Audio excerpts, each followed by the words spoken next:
आंदपुर देखिला हेवीवेट प्रचार। विराट पटुआरा रे बाहरिला जयदेव जेना का शोभायात्रा। जयदेव को शोभायात्रा रे आंदपुर रास्ता जाम हो गला। हजार हजार समर्थकों गहण रे आज कांग्रेस रो हेवीवेट नेता जयदेव जेना निजर नामांकन पत्र दाखल करने को बाहरी। जयदेव को सांगरे थिले निरंजन पट्टनायक। डह डह खरा को बेखातिर करी आज निरंजन जयदेव जेना शोभायात्रा करथिले।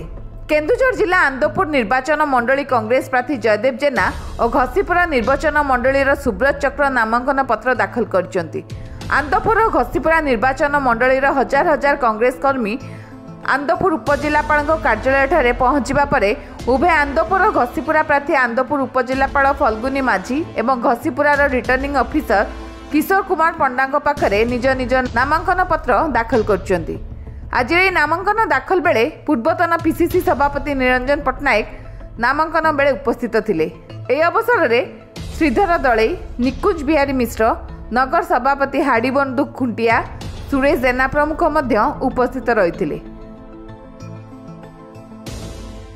मु जहाँ आशा करें अतीत 9 थर जहाँ हो ना जो भाव में उच्छ्वसित हो लोक मैंने गाँ गंडारू आसवाई मुझे भावी नी।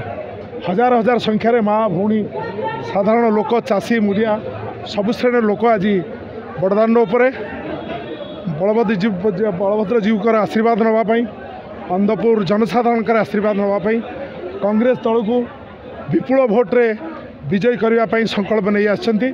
50 वर्ष ये माटी जो राजनीति करी शिक्षाधन करी शिक्षक होती शिक्षा तालीम नहीं अनुष्ठान तैयारी करी प्रति परिवार सहित संपर्क रखी सी हूँ ता माटीर पुओ जयदेव जेना।